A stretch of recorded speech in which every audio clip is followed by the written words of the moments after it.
Greetings, Exile. After watching the reveal of the Last of Druids, I am genuinely excited for the upcoming expansion.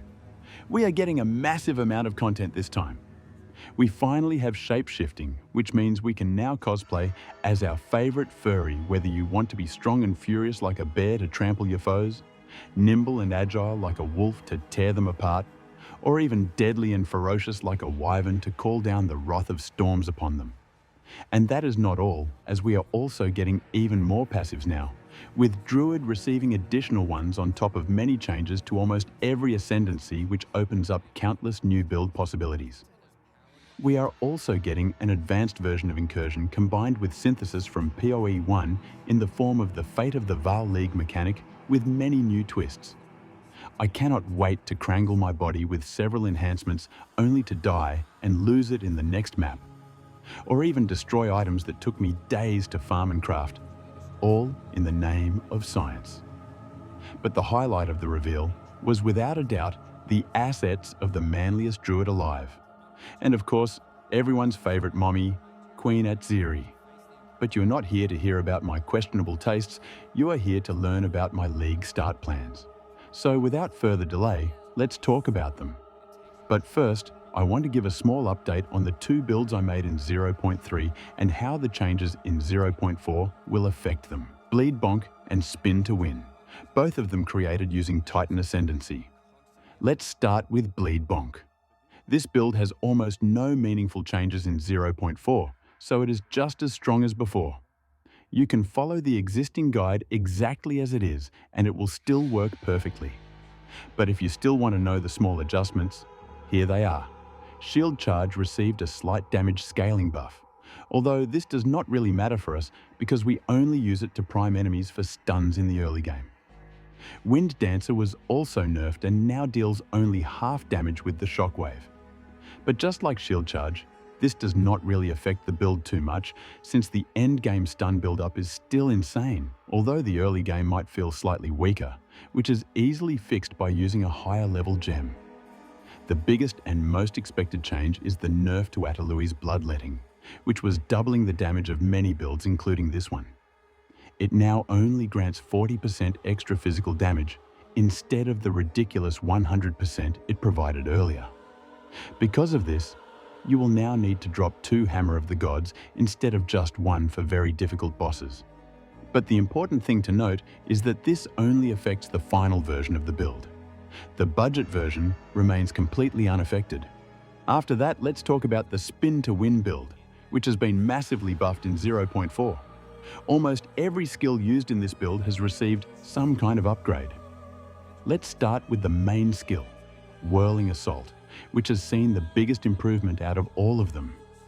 It has been completely reworked. Its movement is now far more fluid. It always has 14 melee strike range at all gem levels, gains 1% more area of effect per level, and has a much lower attack time. Overall, compared to before, the skill will feel 10 times better to use. Next, we have Staggering Palm, whose projectile attack damage scaling has been buffed. It functions much better now, as it only loses its buff duration when you fire the first projectile, and it is now way easier to maintain the wind projectile buff when hitting already stunned or recently killed enemies, which used to be a huge issue. Plus, its movement is much smoother thanks to the quick dash, making the skill far more reliable than before.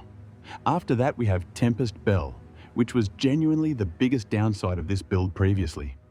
Landing hits with it while using Whirling Assault was extremely frustrating. But now, its impact radius, shockwave radius, and even the hitbox of the bell have all been increased significantly, making it far easier to use. Lastly, we have Vaulting Impact, whose Broken Stance debuff now lasts 6 times longer and stores even more pre-mitigated damage than before, making it much more viable overall. Now that you have seen all the buffs, let's talk about the nerfs. The first one is the nerf to Atalui's Bloodletting, just as I mentioned earlier. The second one is the removal of the Surprising Strength node. However, Crushing Impact has now been buffed to deal 25% more damage against heavy stunned enemies, so I would call this both a nerf and a buff, since now you can actually take Stone Skin or Mysterious Lineage as extra defensive layers with the remaining extra points. Overall, the build should feel amazing to play compared to before, and I do plan to remake this build and push it even further. But it will not be a league starter, as leveling with a staff on warrior without the Jangriper unique gloves is still quite tedious. Now that we have covered the previous builds, let us get back to the main topic and talk about my league start plans. In 0.4, I have decided to once again league start as a Titan. Yeah, I know what you are thinking right now. Another boring Titan build. But hear me out, because by the end of this, you might also want to do the same. In the upcoming league, Titan has a new ascendancy node called Mountain Splitter. Every third slam we use will create 3 additional aftershocks, 1 in front and 2 to the sides, all dealing the same damage, and all of them can be ancestrally boosted. This functions similar to the new Tectonic Slam support, but without any of the downsides. With enough area of effect, it is possible to overlap all of these aftershocks and combine all the damage. This is quite easy to achieve with hulking form. And what better skill to pair with this than Hammer of the Gods, which has absolutely crazy attack damage scaling and takes full advantage of these extra hits. Imagine dropping Hammer of the Gods and slamming your target with 1 massive hit followed by 3 overlapping aftershocks, then boosting it further with Seismic Cry to create another aftershock, while scaling even more aftershock chance through support gems, passives, and weapon modifiers to bombard your target with multiple gifts from your ancestors. Since the wording on this node is similar to Ancestral Empowerment, it should function the same way. This lets us exploit it by using Rolling Slam and cancelling it after the first slam twice to empower Hammer of the Gods for Mountain Splitter. The main issue that remains is generating glory for Hammer of the Gods. Normally, we only generate glory by heavy stunning, which is fairly easy for a Titan thanks to many stun build-up nodes. Even the Crushing Impact node required for Mountain Splitter will always heavy stun any primed target. But in 0.4, we gain another powerful source of glory generation by using the Fury of the King Talisman, which grants 5 glory every 2 seconds while in bear form. This stacks with the Glorious Anticipation node and can be boosted even further with small passives that increase glory generation. Since Hammer of the Gods only needs 20 glory to cast, we can use it very often without relying on heavy stuns. So the plan for bossing is simple. Heavy stun the target, use Seismic Cry, drop Hammer of the Gods, then shift into bear form with the Fury of the King Talisman to generate glory, and drop the hammer again a few seconds later.